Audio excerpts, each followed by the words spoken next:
What if the history you know is only the last chapter of a much longer story? Why does a sealed Ming tomb contain a tiny ring that looks exactly like a Swiss wristwatch? Why does ancient lignite hide an iron block shaped like a machined component?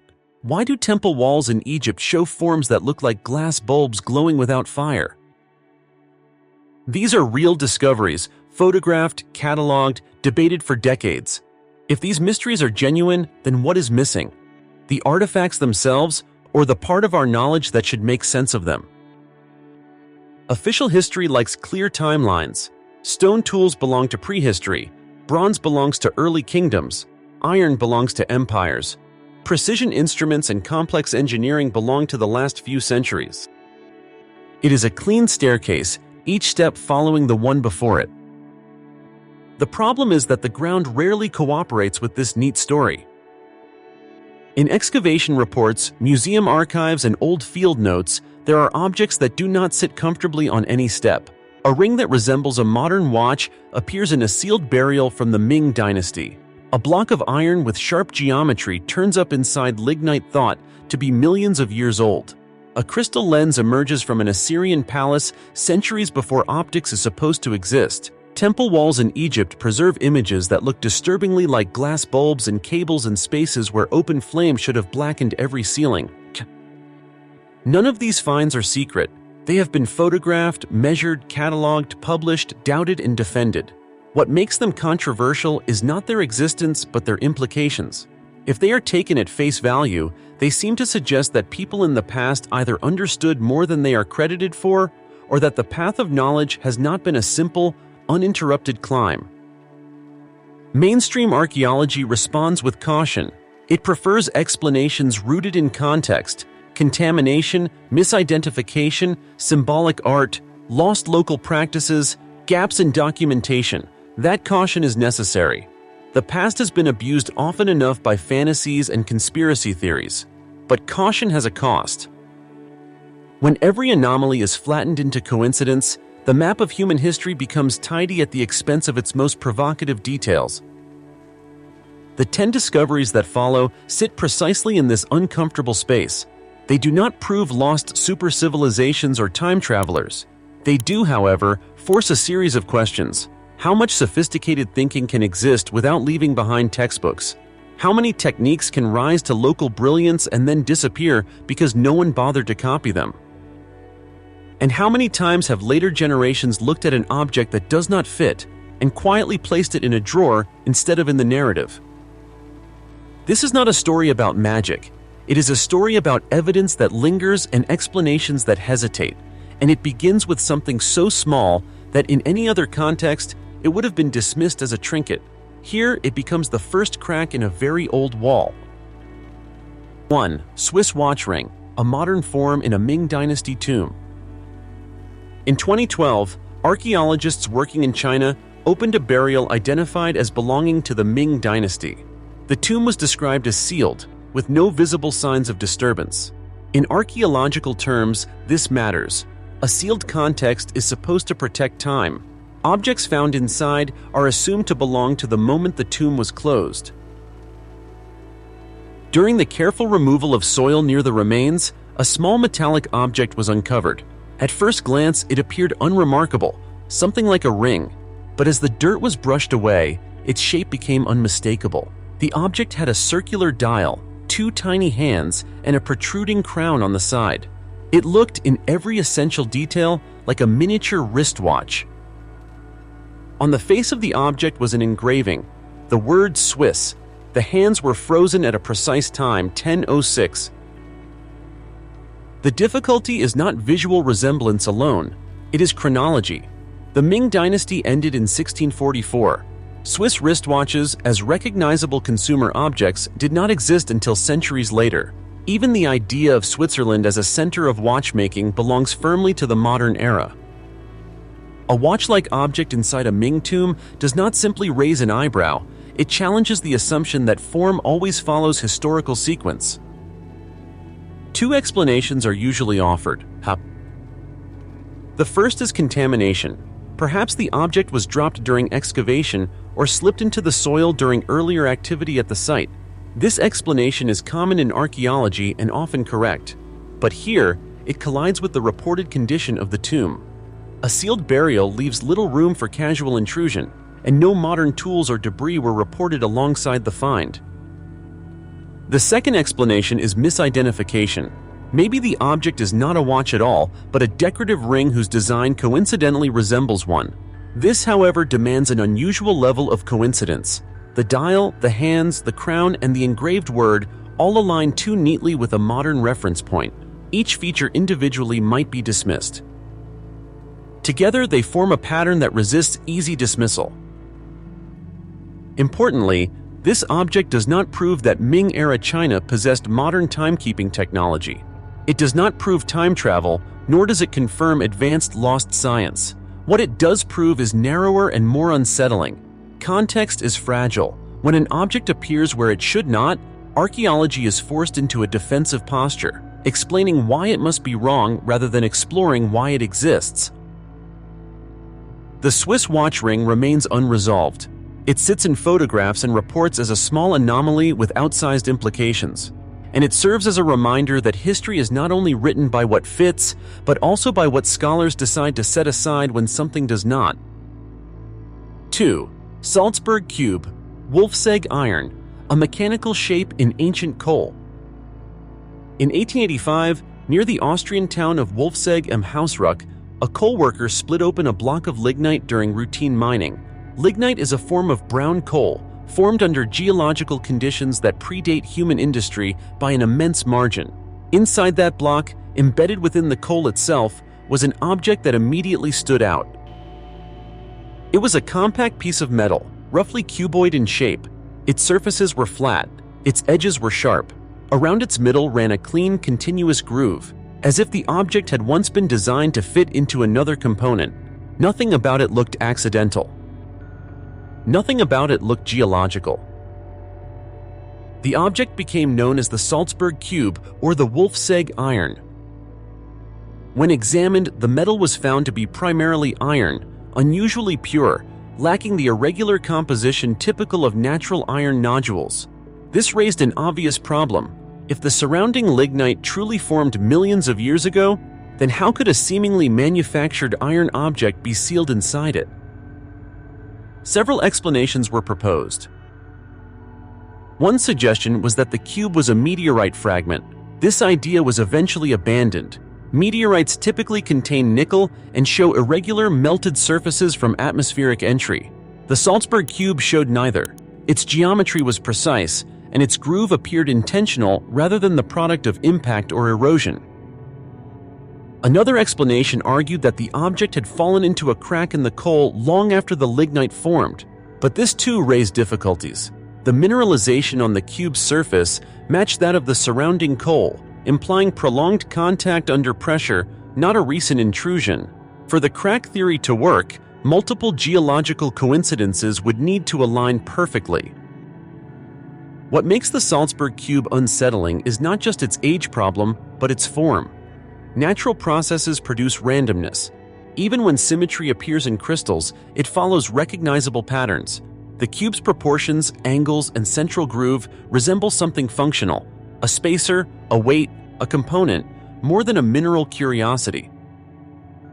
Over the decades, the object was passed between institutions, tested, photographed, debated, and quietly sidelined. No consensus emerged. It was neither fully accepted as an artifact nor comfortably classified as a natural formation. The Salzburg Cube does not claim that humans existed millions of years ago. It does not announce a lost global civilization. What it does is expose a fault line in how evidence is handled. When an object's material context and its visual logic point in different directions, interpretation becomes selective. Coal is supposed to lock time in place, yet here, something shaped like a product of intention appears inside it. The cube remains an unresolved contradiction, less a mystery of origin than a reminder that geology and archaeology do not always tell the same story at the same time. 3. The Nimrud lens, precision optics before optics. In 1850, during excavations at the ancient Assyrian city of Nimrud in present-day Iraq, British archaeologists uncovered a small object that did not resemble the surrounding artifacts. Among broken pottery, carved ivories, and architectural fragments lay a piece of clear rock crystal, carefully shaped and polished. It was oval, slightly convex, and smooth to the touch. When held up to the light, it did something unexpected. Objects seen through it appeared larger. This artifact would later become known as the Nimrud lens. The lens is dated to approximately 750 BCE during the reign of King Sargon II. At that time, according to conventional historical narratives, optical technology did not exist. Lenses, telescopes, and magnifying devices are typically associated with much later periods, particularly the Renaissance and early modern science. Yet this piece of crystal behaved exactly as a lens should. Closer examination revealed fine polishing marks on its surface. These were not random abrasions. They suggested deliberate, repeated grinding using abrasive materials, carried out with control and consistency. This level of finish is difficult to achieve accidentally. It implies intention and technique. The immediate question was purpose. Some researchers proposed that the lens was used by Assyrian craftsmen. The reliefs and inscriptions from Nimrud are extraordinarily detailed, featuring intricate patterns and precise lines carved into stone and ivory. A magnifying lens would have made such work significantly easier, especially under low-light conditions. Others suggested a more provocative possibility. The curvature of the lens is sufficient to function as part of a basic optical system. In theory, it could have been used in combination with other lenses or as a component in a simple telescope or viewing instrument. There is no surviving device to confirm this, but the idea itself disrupts the assumed timeline of optical understanding. Mainstream explanations tend to retreat to caution.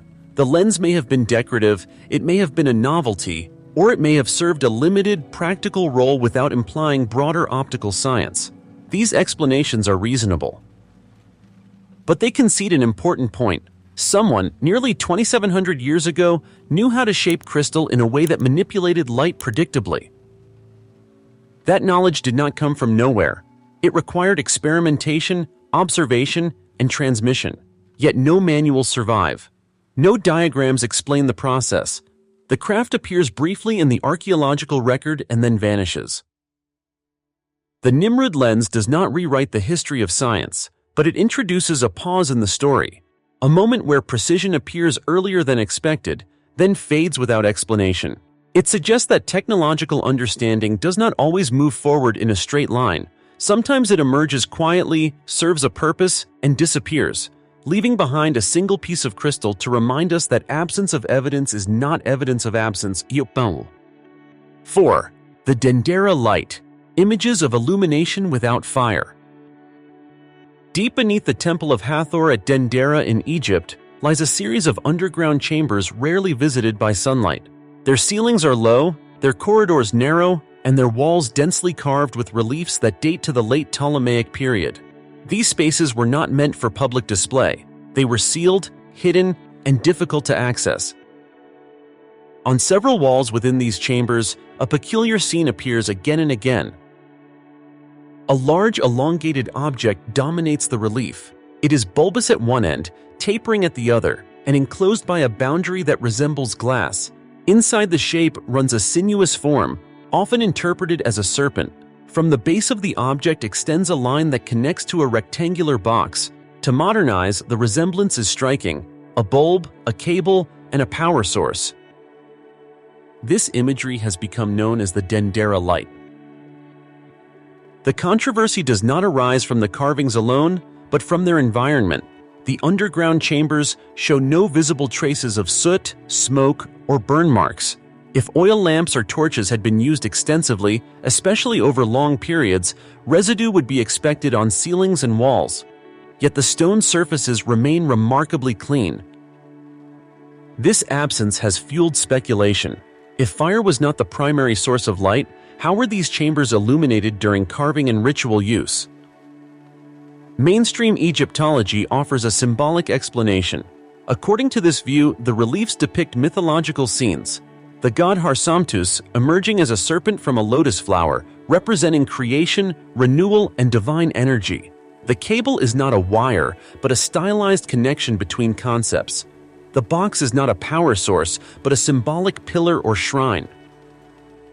This interpretation fits comfortably within known Egyptian religious iconography. It does not require unknown technology. It preserves continuity with other mythological scenes carved across temples. Yet the visual similarity remains uncomfortable. The enclosed shape, the internal form, and the apparent connection to a device-like base align too closely with modern expectations of artificial light to be ignored entirely. Engineers and technicians who encounter the reliefs often remark that they look less like metaphors and more like schematics. The Dendera carvings do not prove that ancient Egyptians used electricity. No wires, generators, or bulbs have been found. But the question they raise is narrower and more precise. How much of ancient symbolic language do modern observers dismiss too quickly as purely metaphorical, and how much might encode practical knowledge in unfamiliar visual forms? The reliefs sit at the boundary between interpretation and projection. They remind us that ancient art was not created for modern viewers. When we look at it through modern eyes, we may see machines where none exist, or we may fail to recognize techniques whose logic has been lost. In either case, the Dendera light forces a confrontation with uncertainty and with the limits of confident explanation. 5. Lovelock Cave, when legend and excavation collide. In the arid desert of Nevada, tucked into a rocky hillside near the town of Lovelock, lies a cave long known to the local Paiute people. For generations, the cave existed not as an archaeological site, but as a place of warning. Oral traditions spoke of a hostile race of giants who once lived there, tall, powerful beings with light-colored or red hair who preyed upon the Paiute and were eventually trapped and destroyed inside the cave. For outsiders, these stories were dismissed as myth. That changed in the early 20th century. In 1911, miners entered Lovelock Cave searching for bat guano, valued at the time as agricultural fertilizer.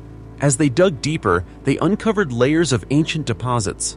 Soon, baskets, tools, woven mats, and duck decoys began to emerge. Artifacts far older than the mining operation itself. Archaeologists were called in, and formal excavations followed. More than 10,000 artifacts were eventually recovered, many of them remarkably well preserved due to the cave's dry conditions. But alongside these objects were human remains that sparked immediate controversy. Some skeletons were reported to be unusually large, with estimated heights exceeding those typical of known Native American populations. Even more striking were reports of hair that appeared reddish or reddish-brown in color. Local newspapers seized on the story. The details echoed the Paiute legends too closely to ignore. Scientific responses were cautious. Later analyses suggested that hair color can change after burial, lightening or reddening due to environmental conditions. Skeletal measurements were reinterpreted as falling within human variation. Over time, official summaries downplayed claims of giants, and the more dramatic interpretations faded from academic discussion. Yet something unresolved remained. Many of the largest bones reportedly disappeared into private collections or museum storage, never subjected to comprehensive modern analysis. Early excavation methods were inconsistent by today's standards, and documentation was often incomplete. As a result, the record itself became fragmented, part data, part rumor, part silence. Lovelock Cave occupies a difficult position in archaeology. It is neither a clear hoax nor a confirmed anomaly. Instead, it represents a collision point between oral history and institutional science. When indigenous accounts align unexpectedly with physical finds, the question is not whether legends are literally true, but how much historical memory can survive without written records. The cave does not prove the existence of giants. It does, however, demonstrate how easily certain narratives are filtered out once they challenge established frameworks. What remains is an incomplete picture, a site rich in artifacts, layered with stories, and burdened by gaps that can no longer be filled. Lovelock Cave reminds us that archaeology is shaped not only by what is found, but by what is preserved, published, and permitted to remain part of the story. 6. Barbagal Watermill Complex, an ancient factory without electricity. Near the modern city of Arles, in southern France, lie the remains of a structure that, at first glance, does not look mysterious at all. There are no strange symbols, no anomalous artifacts, no legends attached to it.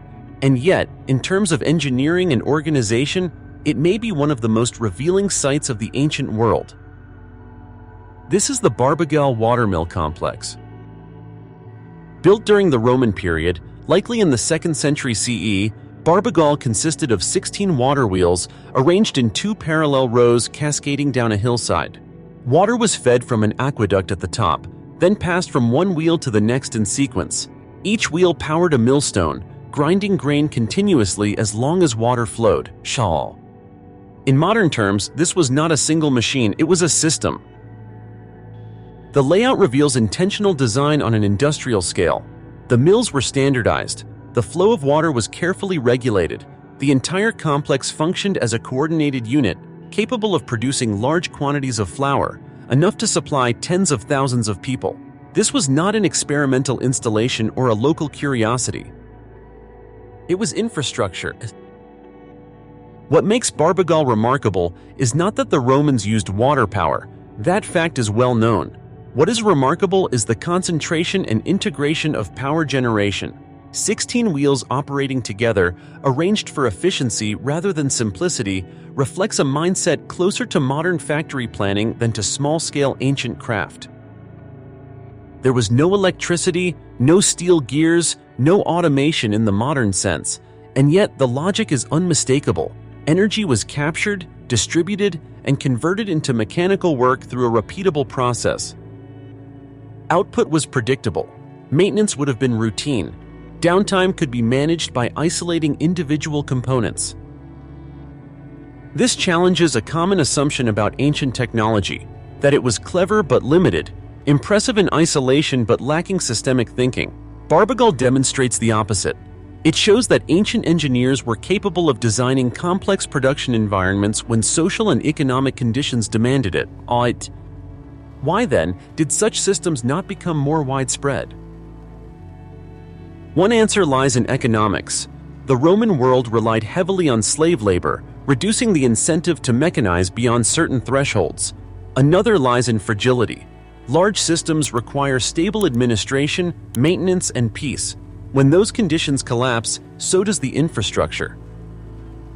Barbagal does not suggest lost technology, it suggests lost priorities. The knowledge to build something like this existed. What disappeared was not the ability, but the context that made large-scale mechanical organization worthwhile. In that sense, Barbagal is not an anomaly buried in mystery. It is a reminder that technological potential can rise, stall, and vanish, not because it was impossible, but because history moved on. 7. The Baghdad Battery, an object that invites a modern function. In 1936, during excavations near Kujut Rabu, close to modern-day Baghdad, archaeologists uncovered a small ceramic vessel unlike most others from the region. It was unremarkable in size and shape, but its contents raised immediate questions. Inside the pot was a rolled copper cylinder, and within that cylinder sat an iron rod. The components were isolated from each other by asphalt-like material. This configuration became known as the Baghdad Battery. The object is typically dated to the Parthian or early Sasanian period, roughly between the 2nd century BCE and the 3rd century CE. On its own, each component is familiar to archaeologists. Together, however, they form a structure that closely resembles a simple galvanic cell. When modern researchers recreated the setup and filled it with a mild acidic solution, such as vinegar or wine, the device produced a measurable electric current. This experiment did not prove that the original object was intended as a battery, but it did establish something important. The design is capable of producing electricity without modification. This is where the debate begins. One Chumai interpretation suggests that the device may have been used for electroplating, possibly to deposit thin layers of metal onto decorative objects. Electroplating requires only small currents, well within the range produced by such a setup. No surviving plated objects have been definitively linked to this method, but the idea remains plausible. Another interpretation is more conservative. The vessel may have served a ritual or storage function, with the metal components unrelated to electrical use. Archaeology often encounters objects whose parts are misassembled by modern observers seeking familiar patterns. The difficulty lies in intention. Unlike tools with obvious wear marks or inscriptions, the Baghdad battery does not declare its purpose. It sits in a gray zone where function must be inferred, and inference is where modern bias easily enters. What makes the object valuable is not the claim that ancient cultures used electricity in a modern sense. It is the fact that the configuration exists at all. Someone assembled ceramic, copper, iron, and sealant in a way that accidentally or deliberately creates an electrical potential. That alone challenges the assumption that such arrangements would be unthinkable without modern theory. Knowledge does not always arrive with equations. Sometimes it arrives through practice, observation, and trial. The Baghdad battery remains unresolved because archaeology prefers restraint. Without direct evidence of use, no definitive claim can be made. But the object continues to provoke interest because it demonstrates how thin the line can be between coincidence and capability. In the ancient world, many techniques may have existed without formal explanation. When the explanation is lost, only the object remains, and with it, the temptation to ask whether the past understood more than it recorded. 8. Zheng Heng's seismoscope, detecting the invisible. In the year 132 CE, during China's Eastern Han Dynasty, a scholar named Zheng Heng presented a device to the imperial court. At first glance, it did not look dramatic. It was a large bronze vessel, circular in form, decorated with dragon heads positioned evenly around its exterior. Beneath each dragon sat a toad, its mouth open. This device was designed to do something extraordinary: detect earthquakes. According to historical records, when a distant earthquake occurred, one of the dragon heads would release a small ball into the mouth of the toad below it. The direction of the falling ball indicated the direction from which the seismic waves had arrived. In other words, the device did not merely sense that an earthquake had happened. It identified where it had happened. This was Zheng Heng's seismoscope. What makes the seismoscope remarkable is not the dragons or the symbolism, but the underlying idea. Earthquakes are invisible forces. They cannot be predicted by sight or sound. Zheng Heng's device attempted to translate subtle ground motion into a clear mechanical signal. It was, in essence, an early sensor. Modern reconstructions suggest that the mechanism likely relied on inertia. A suspended mass inside the vessel would remain momentarily stationary as seismic waves passed through the ground, triggering a mechanical linkage connected to one of the dragon heads. The concept is sound, even if the exact internal design remains debated. Skeptics point out that no original example of the seismoscope survives. Our understanding comes from historical descriptions, not physical remains, but those descriptions are detailed, and they come from a culture with a strong tradition of bureaucratic record-keeping. The device was reportedly tested successfully, even detecting an earthquake hundreds of kilometers away that was not felt in the capital. This places Zheng Heng's invention far outside the common narrative of ancient science. The idea that a pre-modern society could design an instrument to detect unseen natural forces challenges assumptions about the limits of early engineering. It shows an understanding not just of materials, but of behavior, how objects respond to motion and resistance. The seismoscope does not imply modern seismology. It did not measure magnitude or predict events, but it reveals a mindset that is unmistakably scientific. Observe a phenomenon, isolate its effect, and build a mechanism to register it reliably. That mindset is often assumed to belong to much later periods. Zheng Heng's device suggests otherwise. Here, technology did not advance because of industrial demand or military pressure. It advanced because someone wanted to understand the world more precisely. The seismoscope stands as evidence that curiosity, when paired with mechanical insight, can produce tools that feel modern even when they are nearly 2,000 years old. 9. The dioptra, measuring the world with precision.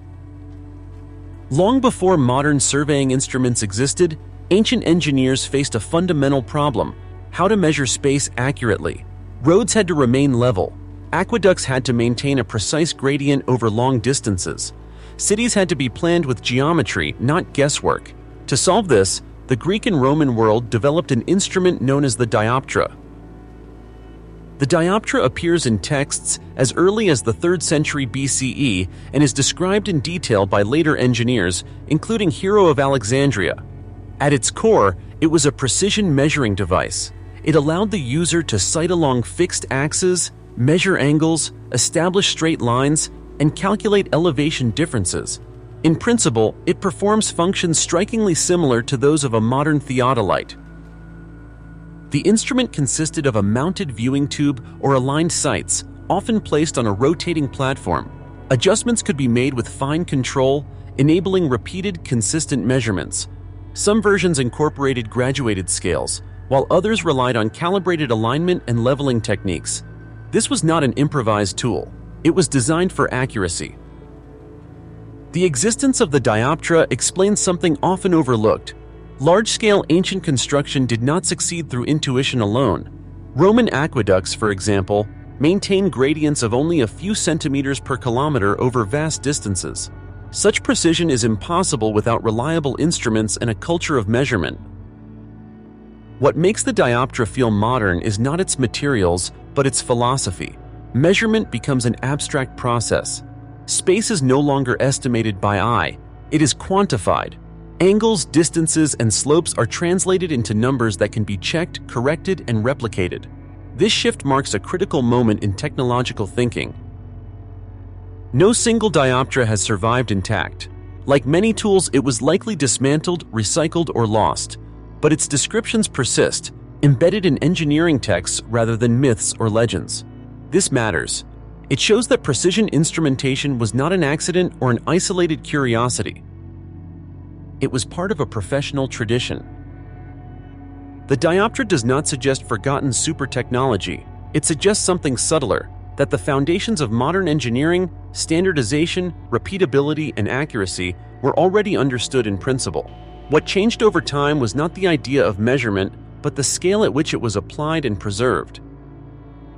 When modern observers underestimate ancient engineering, it is often because they imagine builders working by feel. The dioptra reveals a different reality. The ancient world measured first, built second, and trusted instruments more than instinct. In that sense, this quiet device represents a turning point, one where the world became something that could be measured rather than merely observed. 10. Archimedes' screw, a machine that refused to disappear. In the 3rd century BCE, a Greek mathematician and engineer named Archimedes described a device so simple, so effective, that it has remained in use for more than 2,000 years. It consists of a helical surface wrapped around a central shaft, enclosed within a tube. When rotated, it lifts water upward in a continuous flow. This device became known as Archimedes' screw. At first glance, it appears almost too basic to be remarkable. There are no gears, no complex linkages, no hidden mechanisms, and yet this simplicity is precisely what gives the screw its power. It converts rotational motion into steady, reliable vertical transport with minimal energy loss. Even by modern engineering standards, the design is elegant. In the ancient world, the screw was used primarily for irrigation. It allowed water to be lifted from rivers and canals to higher ground, expanding agricultural capacity without the need for large animals or complicated infrastructure. Later, it found use in drainage, mining, and flood control. What makes Archimedes' screw extraordinary is not that it worked once, but that it kept working everywhere. The same basic design appears across the Mediterranean, the Middle East, and later in medieval and early modern Europe.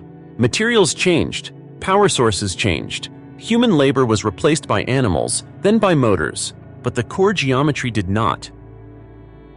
This persistence is rare. Most technologies evolve rapidly or disappear entirely. They are replaced by more efficient systems, or abandoned when the knowledge required to maintain them fades. Archimedes' screw did neither. It survived because it solved a fundamental problem in the most direct way possible. From an archaeological perspective, the screw presents a different kind of challenge. It does not raise questions about lost civilizations or misplaced artifacts. Instead, it raises a question about knowledge transmission.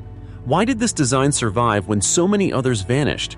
What allowed it to cross cultural and historical boundaries intact? The answer likely lies in visibility and utility. The screw's function is immediately understandable. Its construction does not require specialized materials. Its effectiveness can be observed directly. It teaches itself through use. This stands in contrast to more complex systems, which require training, documentation, and institutional support. When those supports collapse, so does the technology. Archimedes' screw demonstrates that ancient engineering was capable of producing solutions so well matched to their purpose that they became timeless. It is not a relic of lost knowledge, but a survivor of it. And in that survival, it quietly challenges the assumption that progress always means replacement. Sometimes the best design is the one that never needs to change. What the past refuses to explain. The 10 discoveries in this series do not point to a single hidden civilization or a secret chapter of forbidden knowledge. They point to something more difficult to accept. History is uneven. Across different cultures and eras, people solved problems with the tools, materials, and understanding available to them. Sometimes those solutions were limited and fragile. Sometimes they were precise, sophisticated, and surprisingly durable. And sometimes they appeared briefly and then vanished, leaving behind objects that feel out of place to later generations.